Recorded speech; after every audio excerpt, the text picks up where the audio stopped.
Assalamualaikum warahmatullahi wabarakatuh. Perkenalkan, saya Rini Apriliani Maulina dengan NIM 2312-10197. Saya dari PAI 4F.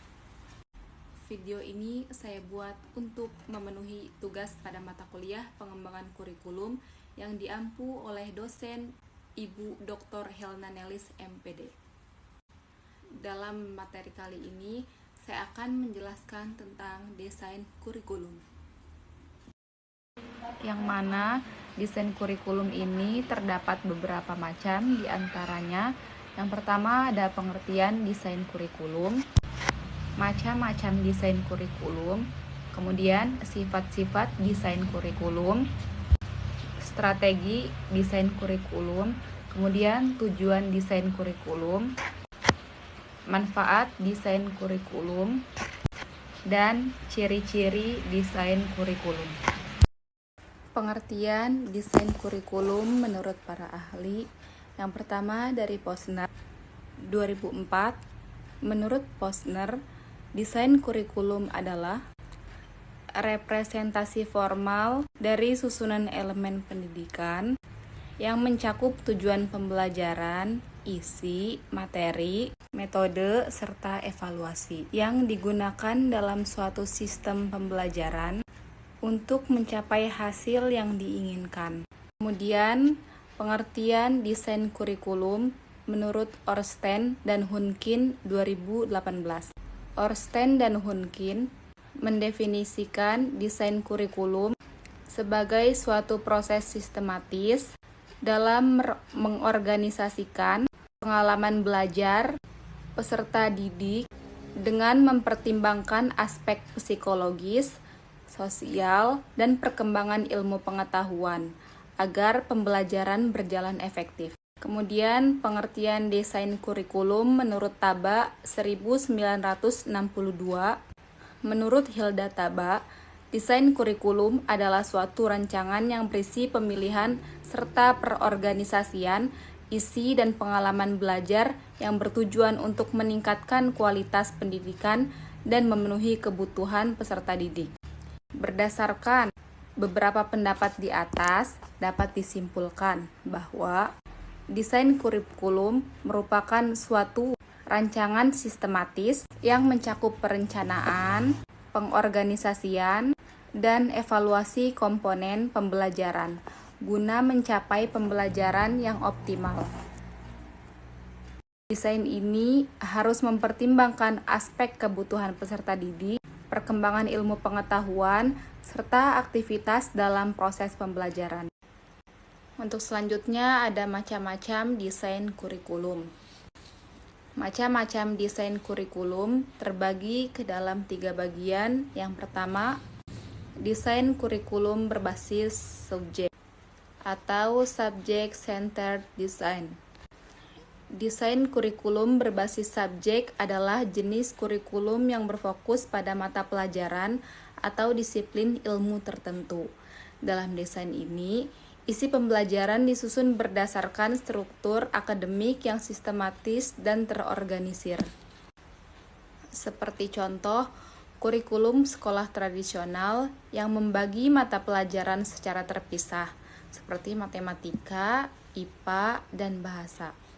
Kemudian contohnya lagi adalah kurikulum yang mengikuti standar akademik nasional tanpa banyak fleksibilitas.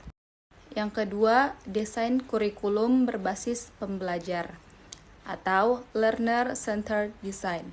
Desain ini berfokus pada kebutuhan, minat, dan perkembangan peserta didik. Pendekatan ini menekankan bahwa peserta didik memiliki peran aktif dalam proses pembelajaran. Seperti contohnya, model pembelajaran Montessori di mana peserta didik diberi kebebasan untuk mengeksplorasi materi sesuai minatnya.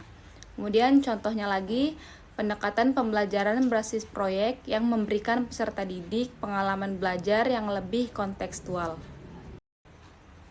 Yang ketiga ada desain kurikulum berbasis masalah sosial atau problem-centered design.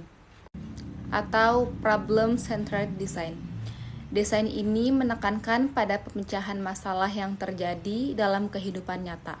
Kurikulum ini mengajarkan peserta didik untuk berpikir kritis dan memahami bagaimana ilmu pengetahuan dapat diterapkan untuk menyelesaikan permasalahan sosial. Kemudian, contohnya adalah kurikulum yang menekankan isu lingkungan seperti perubahan iklim atau keberlanjutan energi. Kemudian, yang keempat, berorientasi pada peserta didik. Kurikulum yang baik harus mempertimbangkan kebutuhan, karakteristik, dan minat peserta didik agar proses pembelajaran lebih efektif. Kemudian, yang kelima, adaptif terhadap perkembangan ilmu pengetahuan dan teknologi. Desain kurikulum harus selalu mengikuti perkembangan ilmu pengetahuan dan teknologi agar tetap relevan dengan kebutuhan zaman. Kemudian yang keenam, holistik dan integratif. Kurikulum harus dirancang secara menyeluruh, mencakup aspek kognitif, afektif, dan psikomotorik, serta mengintegrasi berbagai disiplin ilmu. Kemudian yang ketujuh, evaluatif dan responsif terhadap umpan baik. Desain kurikulum harus dapat dievaluasi secara berkala. Untuk materi selanjutnya adalah sifat-sifat desain kurikulum. Yang pertama, desain kurikulum memiliki sifat yang sistematis. Desain kurikulum harus memiliki struktur yang jelas dan sistematis, sehingga setiap elemen dalam kurikulum dapat saling berhubungan dan mendukung tujuan pendidikan. Kemudian yang kedua, desain kurikulum juga memiliki sifat yang fleksibel. Desain kurikulum harus dapat disesuaikan dengan perkembangan zaman, kebutuhan peserta didik, serta kondisi sosial dan budaya. Kemudian yang ketiga, yaitu berorientasi pada tujuan. Setiap desain kurikulum harus memiliki tujuan yang jelas, baik tujuan jangka pendek, kompetensi dasar, maupun tujuan jangka panjang, kompetensi lulusan. Kemudian yang keempat, berorientasi pada peserta didik. Kurikulum yang baik harus mempertimbangkan kebutuhan, karakteristik, dan minat peserta didik agar proses pembelajaran lebih efektif. Kemudian yang kelima, adaptif terhadap perkembangan ilmu pengetahuan dan teknologi. Desain kurikulum harus selalu mengikuti perkembangan ilmu pengetahuan dan teknologi agar tetap relevan dengan kebutuhan zaman. Kemudian yang keenam, holistik dan integratif. Kurikulum harus dirancang secara menyeluruh, mencakup aspek kognitif, afektif, dan psikomotorik, serta mengintegrasi berbagai disiplin ilmu. Kemudian yang ketujuh, evaluatif dan responsif terhadap umpan baik. Desain kurikulum harus dapat dievaluasi secara berkala. Baiklah, kesimpulan dari materi di atas bahwa sifat-sifat desain kurikulum sangat penting dalam memastikan bahwa kurikulum yang digunakan dalam sistem pendidikan dapat memenuhi kebutuhan peserta didik dan relevan dengan perkembangan zaman. Secara umum, desain kurikulum harus sistematis, fleksibel, berorientasi pada tujuan dan peserta didik, adaptif terhadap perkembangan ilmu pengetahuan, holistik, serta evaluatif dan responsif terhadap umpan balik. Sifat-sifat ini harus diterapkan dalam setiap tahap perencanaan kurikulum agar setiap proses pembelajaran berjalan efektif dan memberikan manfaat maksimal bagi peserta didik maupun masyarakat. Strategi pengembangan desain kurikulum. Pengembangan desain kurikulum merupakan suatu proses sistematis untuk merancang, menyusun, dan memperbarui kurikulum agar sesuai dengan kebutuhan peserta didik, perkembangan ilmu pengetahuan, serta tuntutan sosial dan budaya. Dalam proses ini, terdapat berbagai strategi yang dapat diterapkan guna memastikan kurikulum efektif, relevan, dan dapat mencapai tujuan pendidikan yang diinginkan. Berikut adalah beberapa strategi utama dalam pengembangan desain kurikulum beserta penjelasannya secara Kementerian Pendidikan atau Badan Kurikulum Nasional. Yang pertama, pendidikan bottom up atau partisipatif. Pendekatan ini melibatkan berbagai pihak dalam menyusun kurikulum, terutama pendidik, peserta didik, dan masyarakat. Kemudian yang kedua ada pendekatan rekonstruksi sosial. Strategi ini menekankan pada pengembangan kurikulum yang berorientasi pada permasalahan sosial dan perubahan masyarakat. Yang ketiga, ada pendekatan akademik. Strategi ini menekankan pada perkembangan ilmu pengetahuan dan kompetensi akademik peserta didik dengan menyesuaikan kurikulum pada bidang keilmuan tertentu. Kemudian yang terakhir ada pendekatan humanistik. Pendekatan ini berfokus pada perkembangan pribadi peserta didik, mengutamakan nilai-nilai kemanusiaan, minat, dan kebutuhan individu dalam proses pembelajaran.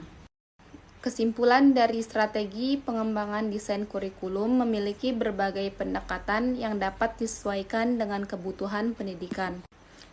Pendidikan bottom up memungkinkan adaptasi lokal tetapi bisa menyebabkan variasi kualitas pendidikan. Pendekatan rekonstruksi sosial menekankan pembelajaran berbasis isu sosial dan global. Kemudian, pendekatan akademik memastikan keunggulan dalam bidang ilmu tetapi bisa terlalu teorik. Kemudian, pendekatan humanistik berfokus pada perkembangan individu peserta didik tetapi sulit diukur secara akademik. Dalam praktiknya, pendidikan yang efektif seringkali menggunakan kombinasi dari berbagai strategi ini untuk mencapai keseimbangan antara standar akademik, fleksibilitas, dan relevansi dengan kebutuhan peserta didik serta masyarakat. Baiklah, untuk materi selanjutnya ada tujuan desain kurikulum. Tujuan desain kurikulum adalah untuk menciptakan struktur pembelajaran yang terencana dan terarah yang dapat mendukung pencapaian tujuan pendidikan secara efektif. Berikut adalah beberapa tujuan desain kurikulum, diantaranya adalah yang pertama, mencapai tujuan pendidikan nasional. Desain kurikulum ini bertujuan untuk memastikan bahwa kurikulum yang diterapkan mendukung tujuan pendidikan nasional seperti pengembangan karakter, keterampilan, pengetahuan, dan sikap yang sesuai dengan kebutuhan masyarakat dan perkembangan zaman. Kemudian yang kedua ada menjamin kualitas pembelajaran. Dengan desain kurikulum yang baik, proses pembelajaran akan lebih terarah dan terstruktur, sehingga dapat menghasilkan pembelajaran yang efektif dan bermakna bagi peserta didik. Hal ini juga memfasilitasi pencapaian hasil belajar yang optimal. Kemudian yang ketiga ada menyesuaikan dengan perkembangan ilmu pengetahuan dan teknologi. Kurikulum yang dirancang dengan baik dapat mengakomodasi perubahan dan kemajuan dalam ilmu pengetahuan dan teknologi. Ini penting agar peserta didik relevan dengan dunia kerja dan tantangan global. Kemudian memberikan fleksibilitas dalam pembelajaran. Desain kurikulum yang baik memberikan fleksibilitas bagi pendidik untuk mengadaptasi metode dan materi ajar sesuai dengan kebutuhan dan karakteristik peserta didik, serta kondisi lingkungan pendidikan yang ada. Kemudian mendorong pembelajaran yang holistik. Kurikulum yang terdesain dengan baik bertujuan untuk mengembangkan seluruh aspek potensi peserta didik, baik itu intelektual, emosional, sosial, maupun spiritual, sehingga peserta didik berkembang secara menyeluruh. Untuk yang terakhir ada mengakomodasi keragaman. Kurikulum yang dirancang dengan baik memperhatikan keragaman, seperti latar belakang budaya, ekonomi, dan kemampuan, kesempatan yang setara bagi semua peserta didik untuk berkembang. Baiklah, untuk yang selanjutnya ada manfaat desain kurikulum. Desain kurikulum memiliki banyak manfaat, terutama dalam memastikan proses pembelajaran yang terarah dan sesuai dengan tujuan pendidikan. Berikut diantaranya adalah yang pertama, menjamin ketercapaian tujuan pendidikan. Yang kedua, membantu guru dalam proses pembelajaran. Yang ketiga, memudahkan evaluasi pembelajaran. Yang keempat, menyesuaikan dengan perkembangan zaman. Yang kelima, ada meningkatkan kualitas lulusan. Mungkin hanya itu yang dapat bisa saya sampaikan. Kurang lebihnya mohon maaf. Wassalamualaikum warahmatullahi wabarakatuh.